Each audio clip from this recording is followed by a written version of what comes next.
Hello and welcome to the Dr. Kirsten Show. I'm your host, Dr. Kirsten Lauritsen, and today I have a guest with me today. She's been on the show before, and of course, she's back because we just love having conversations. Nicole Woodard, Dr. Nicole Woodard, is here. She's going to introduce herself and give a little background as far as who she is and how she got to doing what she's doing now. And then we'll go from there. But we're going to talk about like nervous system regulation, big lifing things in the happiness cycle, which is what she has going on right now. So, Nicole, welcome. Yay. Thank you, thank you, thank you. Oh my gosh, I'm so excited Ah, to be back and yes. also for just all of your audience and my audience and anyone new to the podcast just to get to hear we've had an ongoing friendship now for several years. Mhm. So, it And all started shifted through on a all of the podcast. changes. Yeah, we did. We started with a podcast. Literally, I reached you. You talked about in a group. You were like, "Hey, does anybody know of any guests?" And I was like, "I mean, I could be a guest." And then it budded and we traveled together and Oh, we've it's done amazing. courses together and it's just been Mhm. awesome. So I know when I was starting out my healing journey, and even my business journey, I was so drawn to groups of women who became friends and kind of did the things all alongside of each other. And so I think it's really cool when people realize it really can be that simple of just like Yeah. somebody answers a thing for a podcast or, to come be a guest or to help you out on something. And so inspiration for all of you. And I'll introduce myself. I'm Dr. Nicole, and I have a doctor of physical therapy. I've been practicing for almost 15 years now. I originally spent a decade working in the professional athlete realm and Olympians. And I thought I would keep going that way. And as I got deeper and deeper into the world, I realized that there was some big fundamentally missing pieces. And that really came down to nervous system regulation. So, all the while that I'm kind of overworking, struggling to balance my family, my work, I'm noticing the exact same thing in all the athletes that I'm working with. We're all drawn, pulled by this purpose to do something bigger and to help people. And yet we struggle to find the balance. And we're like, how much do we sacrifice? And what ends up being sacrificed is our nervous system, which also limits our potential. So in 2020, I made a massive shift. I left traditional healthcare and went full time in my business that I'd had since 2017. And then this really incredible thing happened where I had a massive breakdown. We added a newborn baby to our family, and then we also added her 14-year-old brother, all within 4 months. And I couldn't manage business. And my husband looked at me and he said, "Babe, you now are doing this to yourself. There's Mhm. no one else to blame." And I was like, I mean, you're lucky I love you so much because right now I really hate you. Yeah, Um, that's a tough thing to hear, but like, yeah, it was true he though. loves you so much to be able to say that. And that was when I realized that I had to change something. Yeah. So, one night in my bathtub, I literally dripped all the way to my computer and then dripped all the way back to the bathtub, sent a message, canceled all of my clients, sent them my recommendations of who they should follow up with for practitioners, offered to pay for 1 month of services for them if they needed anything. And I pretty much went MIA for almost 7 months. In that 7 months, I did the deepest healing growth of my life, and that's really what brought me here today, back on your show, back to talk about what is difference and how has that allowed me to have the most joy, productivity, consistency, and all the things that we're really craving. Yeah. Isn't it interesting? I'm gonna camp on this for a second, then we'll actually like get into the good stuff. Well, this is all the good stuff, but we'll get into the meat of what we're gonna talk about today. But isn't it interesting how, especially, well, I'd say through parenthood and being an entrepreneur, like owning a business, so much of like what the goals are, like what we want and what we want to bring to life, like the big dreams kind of get stuck in the like, why isn't it here yet? But then you realize like how much you have to like shift and change in order to actually bring that thing in. Cause it's almost as if like, well, it is as if we kind of have to set up the we have to get through the thing so that we can actually hold and carry the big dream that we want. Mhm. So you got to go through all that healing and all, and I think I just see this more and more that I'm starting to a lot of people I think are starting to wake up to the fact that like the reason why the goals aren't here is because it's not because you're not eating the right foods and, working out and like, meditating every day and like and sleeping for 8+ hours and like doing all of the things. There's a lot more actually going on in like the patterns and the ways that we're thinking and what's going on in our beliefs and subconscious mind that's really driving so much of why we actually don't have what we want. And that healing is really where the growth has to happen in order to bring that in. Yeah, so if you go to the car lot and you're a person that your families have always bought Chevy, so you're gonna go buy yourself a new Chevy Cruze. I don't even know if that's a car anymore, but I'm a minivan driver. Okay. Um, so I don't dude, actually know. don't knock on the minivan. Those things are so sweet. And whenever you have three children piling out of those things, the fact you have the automatic doors and they're not clunking into other people's cars, like I literally feel like one of those people that rolls up to the club with like the Yeah, doors, like it's the a back doors. yes. That's how I feel in my minivan. That's a good mhm, I feel mhm, so cool. So mhm. your family's always bought Chevy, has always shopped maybe in the Chevy or the Ford. So maybe you're like, oh, I'm gonna like break the rules and I'm gonna buy a Ford, or maybe you are there to buy a Chevy Cruze.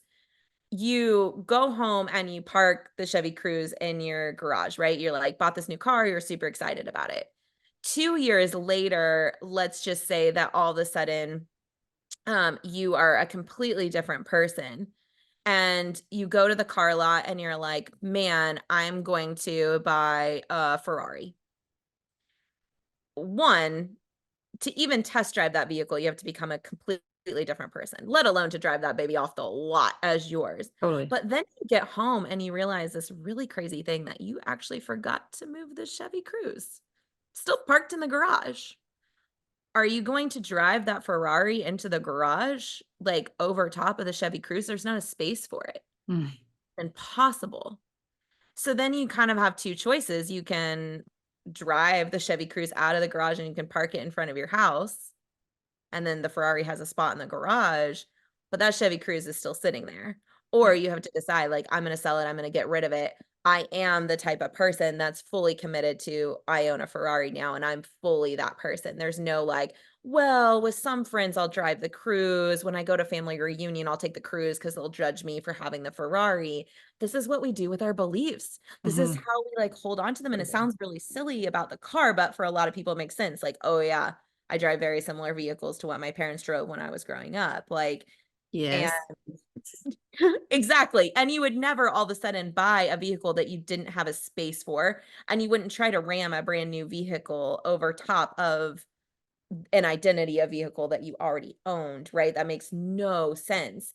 But we do that with beliefs all the time. We're like, oh, I'm going to become this different person, but I want to hold on to all of this stuff because it feels really safe. And, great, I'm a Jean might not like me. Like, right, if I'm a Ferrari driver, or if I decide that I'm a person that dresses in bright colors, or if I decide that I don't want to be a mom, or I decide that I do want to be a mom, or I decide I want to parent different. Like, right, these are all fundamental issues and they jack with our nervous system. I mean, right, imagine what that would do to the foundation of your garage if you drove both those vehicles in there on top of each other, right? Like it's not going to work. right. That's essentially what happens to our nervous system when we try to stack identities and beliefs versus actually changing.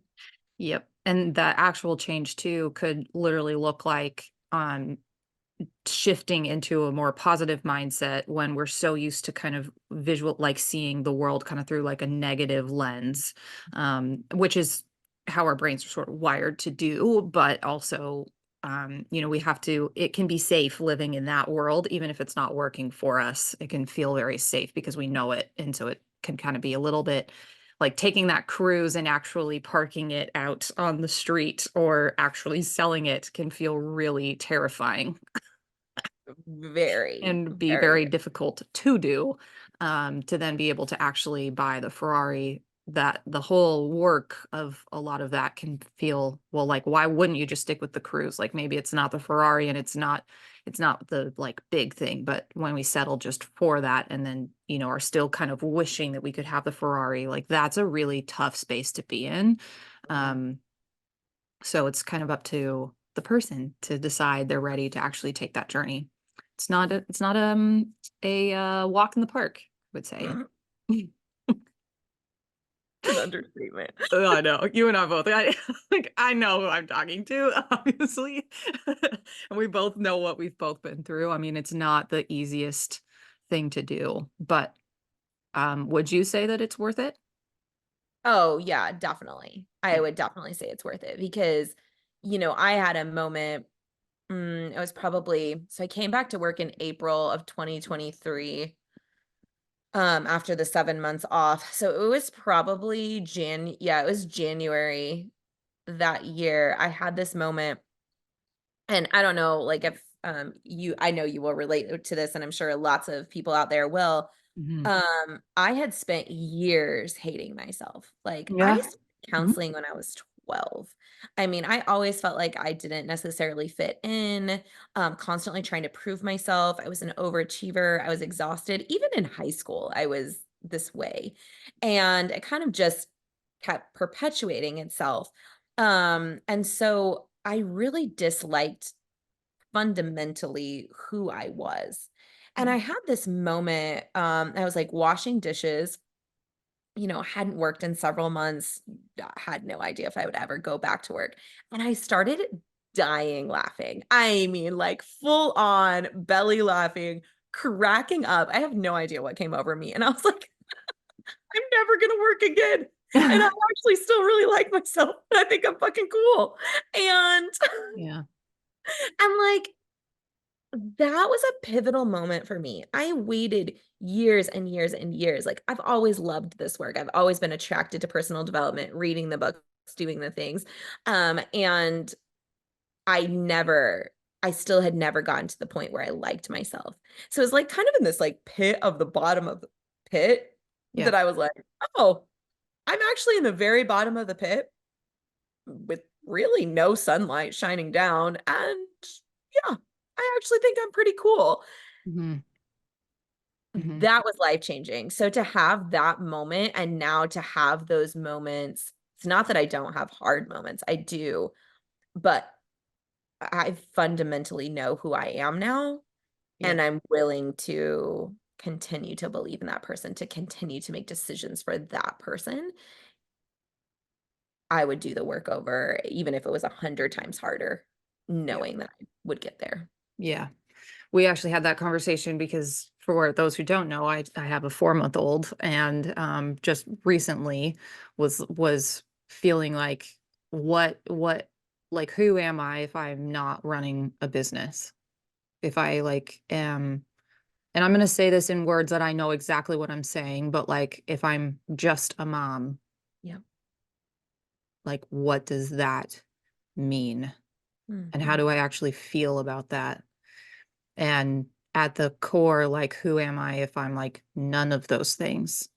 Mhm. And, like, that was such a, like, deep moment. It was just even just a couple months ago. Like, it's wild how fast time flies, but, like, um, it's, world rocking when your identities start to, like, kinda shift and are starting to kinda feel like, um, there's gotta be room for both, but there's not this it's like the Chevy Cruze and the Ferrari, like, we gotta create, like, a two-car garage Exactly. so that they can both sort of fit, but, like, taking a one-car garage and making it 2 and then expecting for yourself to be able to just, like, immediately and instantly do that, like, not not necessarily the easiest thing, so I think one of the things that you talk a lot about that is just so great is having that compassionate patience almost, like, with yourself and with the process in and of itself, because it can be so hard. Because I mean, there's pressures, right? There's pressures of life, there's pressures of finances, there's, like, taking 7 months off of, like, nothing, not working at all, like, that's missing a potentially a very significant chunk of income, and, like, what does that then look like, you know? So I agree with you, like, I would never go back. Like, I'm so thankful and grateful for all of the work that I've done and where I'm at, but it also doesn't mean that it's always a walk in the park even after doing all of the things too, but you do have different tools and different resources and different perspectives and ways of looking at things. So I feel like you build out that second car garage like a little bit just differently than if you didn't have like the contractors and the people like helping you out, you know? Yeah, 100%. Like, you kinda know what all you want, what you want in there, what you want the size to be. Like, there's just different pieces, and I think it's really, I loved what you said about just, like, compassionate, like, kindness and curiosity with yourself. This is something that I talk to people about all the time. I'm like, "I don't care if you wanna talk, like, crap to yourself. That's fine. As long as if you are talking about wanting balance in your life, as long as you're using that much time and energy to talk good to yourself too, that's fine. If you Right. wanna go in the pits of despair and, like, make a mistake and you're like, "I'm the ultimate failure, nothing ever works," like, cool. That's awesome. As long as on the opposite side, when something goes well, that you're the person that's jumping up and down saying, "Holy crap, everything works out for me. I'm freaking amazing. Can you believe that I just did that? Because holy crap, not everybody could do that, and I did it." Yep. And, like, I don't care, but if you can't do that one, then you don't get to do this one either. And I think that's what you're talking about with just how do you make space for all of it? And, that's really where the nervous system stuff comes in, right? Your Yep. nervous system has to be able to live in the highs and lows with also calmness in between. Right. You can't just hang out, like, most people don't understand how the nervous system is created, Mhm. which have you talked about that at No, all? we're gonna get into it, so you can go ahead and lead us right into that. So what is the nervous system, and what are the different facets of what does it mean? I mean, we've touched on it and talked about it, and people kind of know, but like, go ahead and just give us a little bit of a what is it? Okay, perfect. So nervous system is literally like your brain, your spinal cord, and every single hormone, neurotransmitter, chemical that would go with it that essentially creates all the changes in your body. So that's all it is. And how it That's was all it created, is. that's it. Just the most complex thing and literally maybe in our world. Um, and but it's really interesting to me. The thing that finally broke through and helped me understand is how it was created. So the very first part of your nervous system that you get when you are becoming human is your dorsal vagal system. This is still part of your parasympathetic nervous system. Those of you guys that have heard of like sympathetic, parasympathetic. But this is your shutdown. This is your freeze. This is like dissociation. So your heart rate will slow down, your digestion will really slow down. This is really like, I don't feel safe. I'm going to curl up and like be a possum and pretend to be dead and hope that everyone goes away for a little bit because I'm just not safe in my body. I'm not safe in this world. The next phase that gets created is this is your sympathetic, your fight or flight system. So this is like, I'm like gonna run, I'm feeling really anxious, I'm being chased, like I'm going to fight, I'm gonna flight, something along those routes, right? This is like high intensity, your heart rate goes up. Digestion does typically slow down because most of your blood and other things is being pumped just to like keep you alive. Your muscles So mostly. yeah, muscles, those pieces. Mhm. Then the third part of the system, which is what we're all looking to live in, is ventral vagal. This is the parasympathetic part of the system that we're talking about when we talk about like parasympathetic tools or like vagus nerve tools, thumping your chest, humming, gargling, those pieces. We're talking about being in ventral vagal. So it's really interesting. Ventral vagal is like, I'm safe in the world is safe with me. Cool. When we live here, really anything is possible for us. Now, here's the kicker. If you are in dorsal vagal, if you're in shutdown freeze mode, you have to come through fight or flight to get to ventral vagal. you cannot just go from I'm in freeze mode to like I'm happy and safe. Like you've got to go through the system. So this is also people have to be really careful. I know you and I both attract a lot of people that like to work out, that fitness is like important to them. You have to be really careful when you're fitnessing. If you are in ventral vagal, which means like I like to test it, I use CO2 tolerance and HRV to know if you're actually there. If Yep. your CO2 tolerance is horrible and your HRV is horrible, you're not in ventral vagal, period. Like Yeah. hate to tell you, but you're just not. Yep. So you work out, like if you're in ventral vagal, you work out, you just come back down to ventral vagal, right? You just hang out there, which is what we all want. That's where our highest performance, our best success is. If you live in fight or flight and stressed out mode all the time, and then people, I love the people that say I have to work out in order to go to sleep at night. Yeah. You're just pushing yourself so far into stress that you're literally in dissociation and shutdown, and that's how you're sleeping. That's not safety. Right. And then they wake up the next morning and the alarm goes off and they go back into fight or flight and they're like, "Oh my God, I gotta get everything done." Da, da, da, da, da." Or the alarm goes off and then they're like, "Screw this, I'm calling in sick to work. This is where I lived. Like, I can't function today." Back into fight or flight, back into bed. Yep. Like, this is where I'm at. And I would just hang out there the whole time. Yeah. Yes. Um, okay. So that's a really good like intro into all of those things. The one thing that I wanted to say, allergies or something are kicking up. I'm not sure, but um the one thing I wanted to like add to that is that with the well, actually, that dorsal system is one that I tend to kind of hole up in sometimes. Just it I don't know.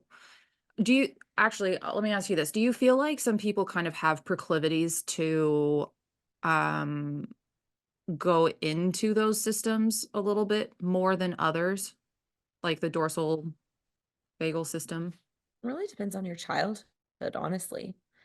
Like I had the proclivity to like live there too because I thought and I would create an environment of stress to get things done. So I was a procrastinator and an overachiever, which all those things are Oh, very and no people wonder please. we're friends.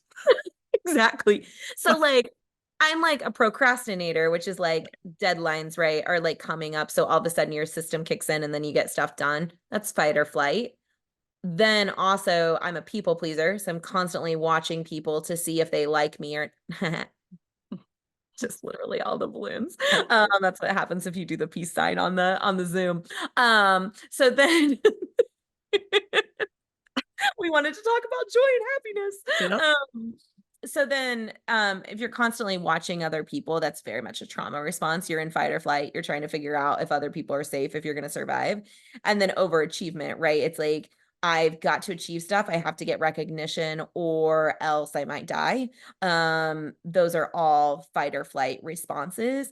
So then the only time I shut down is whenever I pushed so far that then I was shut down. But I really think that was a trauma response from my youth.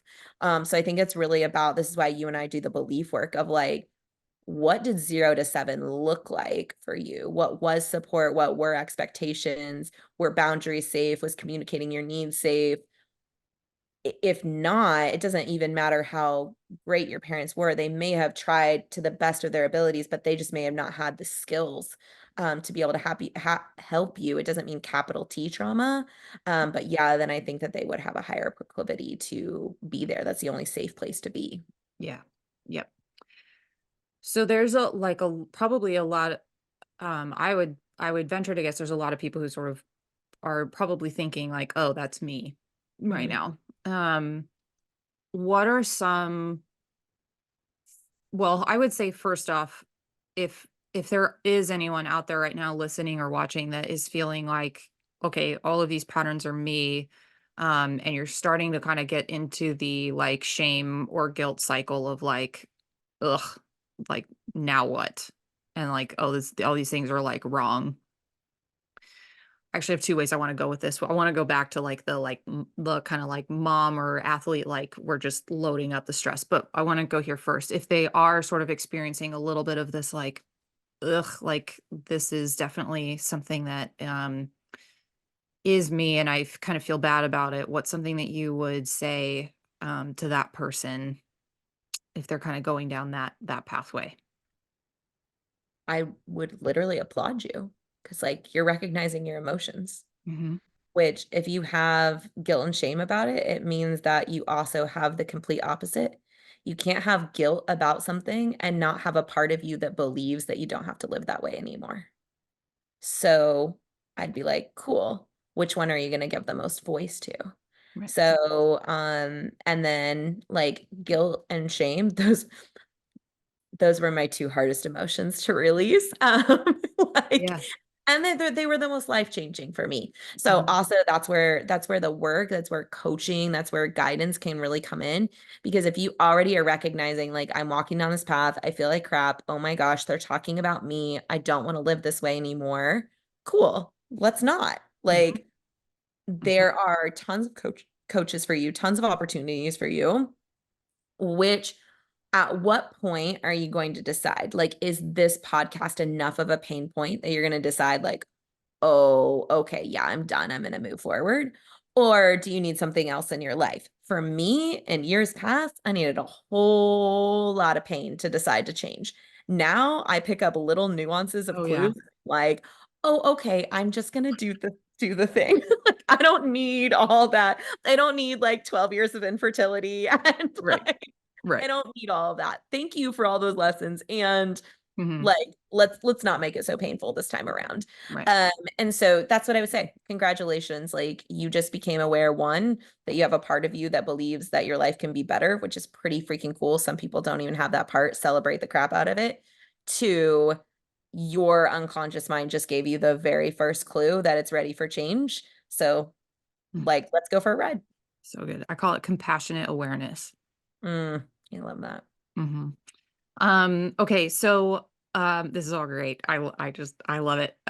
So then on the flip side, so if we're and this is something that I've been talking about a lot for like on the mom and like motherhood side, which I know you have 3 kids and also added 2 of those kids very quickly to your world.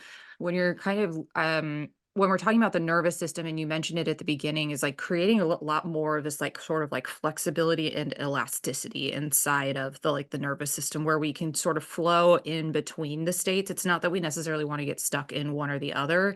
We want to be able to actually utilize and flow within them because it's not like we're never gonna get triggered by something or we're never not going to be like in if something's not we're never going to not be in the fight or flight mode, right? We need that for exercise, we need that for training, and we need that for all sorts of different things.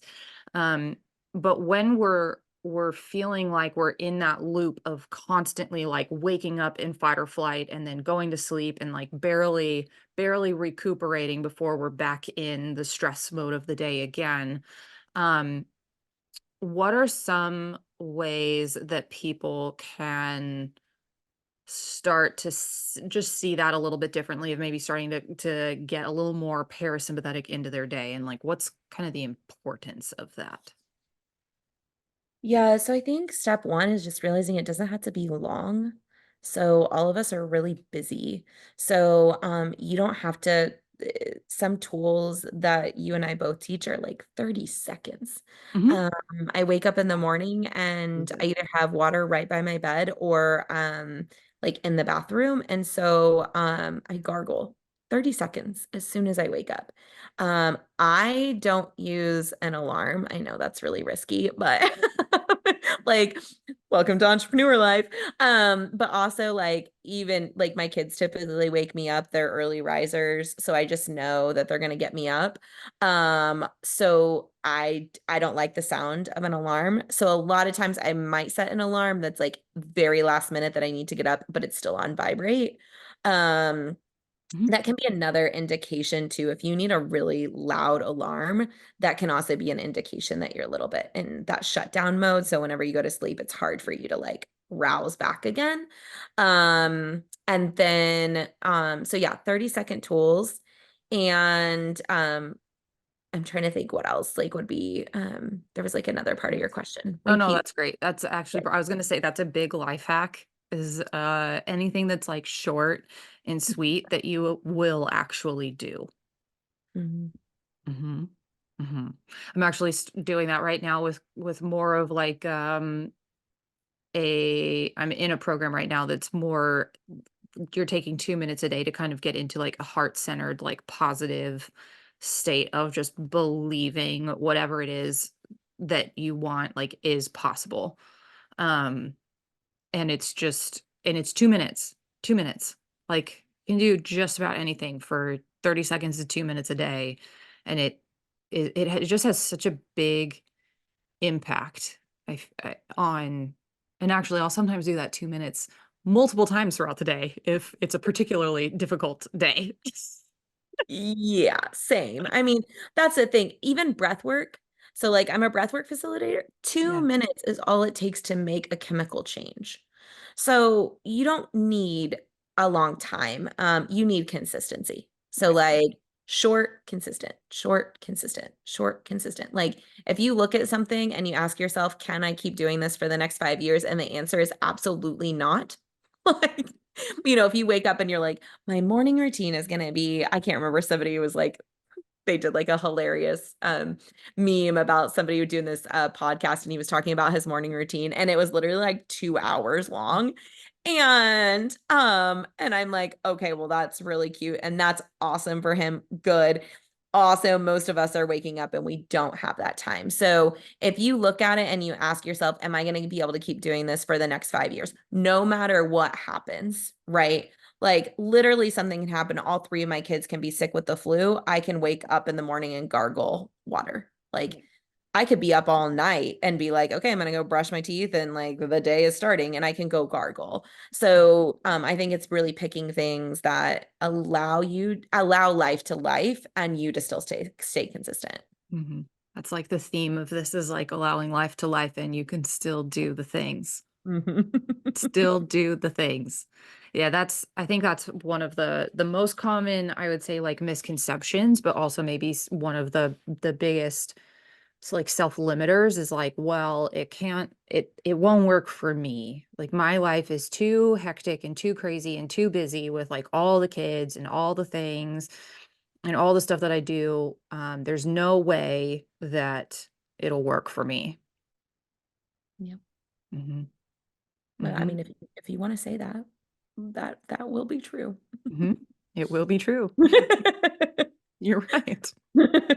And if it feels like crap to say that, again, that is your unconscious mind telling you that there's a part of you that doesn't believe that. Right. Because, like, if that was really true for every fiber of your being, there are people that are like, this is just my life, and they're 100% okay with it. One of the most powerful stories I ever heard was a woman, and she had debilitating chronic pain, and she also was wheelchair bound. Mm, And this woman interviewed her, and she just said, she was like, how you are one of the most positive people, even being in your energy. It feels so good. And yet you have all these things going on. And she's like, well, this is just my physical body. This is just my life, and that's okay. And also, I choose to control all the controllables for myself. And that feels really good. I think often we think all of a sudden healing is going to look like everything goes away. It's not. It's that everything is still there yes. and you're a different person living in Yes. it. Feels different in your body. So when you say something and it feels like crap, it's because there's a part of you that doesn't believe that. There's a part of you that wants something that's different. And so I think it's really about leaning into that part and asking yourself, okay, what can change here? Yep. Uh, and how? Yep. Yep. That's if for anybody listening or watching, rewind about 30 seconds and re-listen to that again. Because that's exactly it. That's exactly it. Like when we call more ease into our life, it doesn't mean that we're gonna be lazy and that we're not gonna like do anything. But even then it would be good to probably look at what your beliefs are around being lazy and all of that too. But that's I think one of the again, another really common misconception around doing any and all of this work is like, well, if I have more ease in my life and I'm not subscribing to the struggle bus anymore, um, does that mean that I'm just gonna sit on the couch and do nothing and just never achieve anything else in my life ever again? I mean, if you God, I felt want. that so deep. Did you go through that too? Oh, I'm just like, okay. like, of course, that's how I can speak to it. I mean, I went through that where I was just like, oh my gosh, like if I let myself take a nap every day, that like I will be the laziest person ever and I will never accomplish anything. And now it's so funny. I'm like, oh, once I let myself take a nap every day, there was a period of time about 6 months that I needed a nap every day. Like my body was literally physically healing. I needed it. And Mhm. then it started to get to a point where I couldn't even fall asleep anymore. And I started to realize actually I just need an energetic break. Right. And so then I just started asking for a need to be met. I was like, hey, I need to go like sit in a quiet space, or I need to go read, or I'm going to go for a walk by myself. Now I maybe take a nap maybe once a month, twice a month, which was like, guys, we're talking like 2 hours every day. Like my system was so jacked. Yeah. But I had this belief if I let myself do it, that it would go on forever. And then I would just be this lazy person. Now I have sold out courses. I literally am extremely supportive, very involved, like with my kids, with my family, with my husband. We have the best relationships we've ever had. And I had to walk through that. I had to give myself permission to do the thing so that I could trust myself that it wasn't going to go on forever. Right. That okay, so like those there's two like really big themes that we just talked about, which number one is just being okay and going through with all of the beliefs and the things that we have around resting and creating some sort of like balance within work and rest and how we show up. Like there's always so many fear, not always. I know that in my world, I have a lot of people who have a lot of fears around what resting actually looks like, Mhm. which you just talked about like to a T, right? It's like, oh, it's always going to be this way. No, not necessarily, but we also, and I had this, right? Like I had to take 8 months off of training in order to finally get my immune system to stop giving me daily hives. Mm. Ugh. Ugh. And I had to rest. I had to like recover. Like it's a long, long, long time. Like I couldn't even walk. It was so crazy. Like anyway, stress on my system, right? But like that fear of resting is huge. And then I saw it again in pregnancy show up Mm. again, which is why it's in the motherhood course, Speaking Mindset for Motherhood course, because it's so important. Yeah. Yes. And also the other thing that you talked about there too is being so once you were able to recognize that shift and that change, it was asking for what you needed. So like Mhm. saying and being comfortable with saying like I need support in this area. And there's also oftentimes a lot of beliefs around and fears around asking for support, feeling worthy of asking for support, feeling worthy of receiving support and being able to ask for those needs and meet our own needs. Like those are huge themes that like whether you're a mom or not or whatever, like these are big life yeah, they're like themes. They're big things that like can make such a huge shift. And just as you talked about, like you and I each went through different ways of getting there, but they each looked like getting to actually do the thing that's needed to then be able to move forward from there and bring in the new thing that we've always want that we were working towards. It's like, you kind of create the pathway for yourself. You just don't know what it's going to look like. But I don't know if you would say this, but I think that's where having support and communities and plugging into containers and people that are also prioritizing this work is really critical. Yeah, on it, and that's like we just had a big conversation about this because after you do one round of the happiness cycle, we offer a 1 year coaching container where you can do So the good. happiness cycle 4 more times. You can also get 4 hours of one-on-one coaching, split up however you want. And one of the girls was asking, she was like, okay, why? I literally have this slide that keeps buzzing me. Uh, clearly something important that I need to know. And she was asking, she was like, why would I keep doing it, and how much work would I expect? And I said, well, each time you go through it, the work becomes less, obviously, right? The first time that you learn something, like if I told someone to go learn a new sport or like a brand new mom, like it takes a lot those first few weeks to figure out the schedule, to get the things like, oh, I do need that. Oh, I don't need this, right? There's a lot of stuff that goes into that.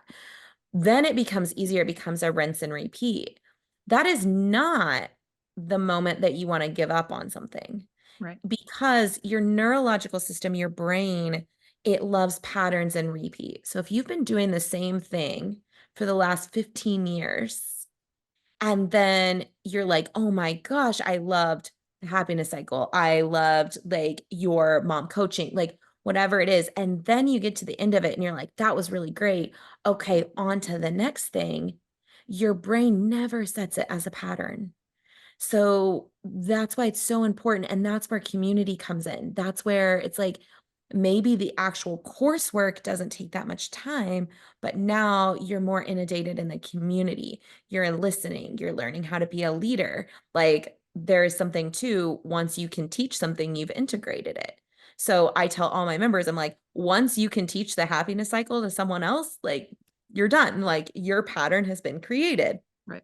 Um, and I've went through the happiness cycle. Like I do it every single time with my clients because it's simple, it's fast, it's effective, and it gives me community. Like I typically spend maybe an hour a week outside of the call that I do, but it helps me stay in that mindset. And I think that, like you said, that's what's really important. If you want to change your nervous system, that's what's really important. Right. So the happiness cycle, what Yeah. is it? Talk to it. Oh, How okay. did it come about? And if people are interested and want to learn more, where can they find you for that? So let's talk about that for a little bit. Perfect. Mhm. Well, mobilityathletes.com/happiness cycle is where you can find it. Don't worry, the link will be in the show notes. You can go right underneath and pop in, be right there for you. And so it is 5 weeks of work, a 6 week program. So we do an integration week before the last week. And what it's really about is people that are craving consistency, community, and they're craving their goals, right? So you are either living in, I call burnout whenever it's like emotions just overrun you and you can't do crap anymore. You're just like, that's burnout for me. Overwhelm is like literally this I fly on know. a It agrees. The fly agrees. um, and then overwhelm is like all the emotions are shut down, but I still can't do anything. I'm just kind of like bleh. Mhm. And then hustle mode is like, I can do all the things, but I'm really not getting the goal that I want. And there's not any excitement here. It's just like, I'm just checking a list, checking a list.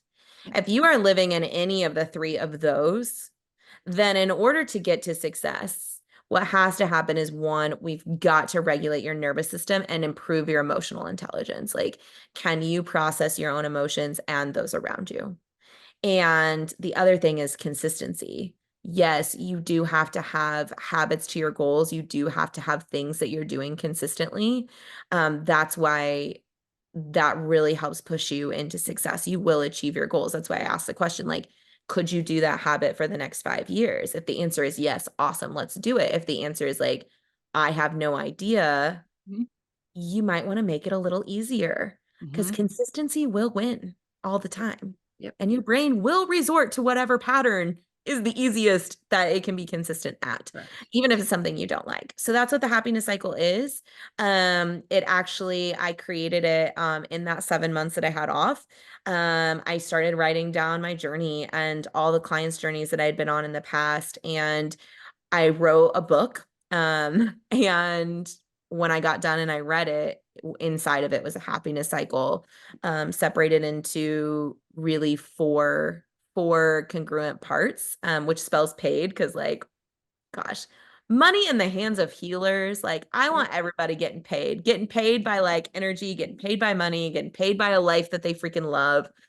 That's what I want. So, yeah, the happiness cycle is, it's really about moving from overwhelm, burnout, or hustle mode to actually success, community, achieving your goals, celebrating the crap out of them. Love it. I love it. So, at the time of this recording, you have a new and the next round's coming up in April? Yeah, April 16th will start. Yeah, so you guys will see there'll be some really fun stuff coming out too. I'm gonna do a whole workshop on nervous system regulation and then be doing some hot Good. seat coaching too. So it's my first time ever doing free hot seat coaching. So it's gonna be a really invaluable time for people to come in, actually get like show up with whatever problem is going on and figure out how nervous system regulation can actually help you get to a solution in that. It's really, really good. Okay, so we'll have the link to all of that and also where you can find Nicole on Instagram and social media as well. So you can look out for when that hot seat coaching and talking about the nervous system regulation, all of that comes up. And then if you're catching this as a replay down the road, make sure to just check out her website and get in touch with Nicole because I can probably imagine that this will be around for a while. So 5 years and minimum. yeah, perfect. Perfect. I love that. Nicole, thank you so much for being here. I love these conversations. They fill me up so much. So Mm, really appreciate having you and for being willing to come back on the show. Thank you. Well, thank you for hosting this container. Thanks for asking me to come back on. And thanks for continuing to be willing to pivot and show up in authenticity. I think it rings true in all your conversations and everything that you're putting out. Thank you. Thank you. Thank you. All right, everybody. Thank you so much for watching. And we will see you next week for another episode. Take care.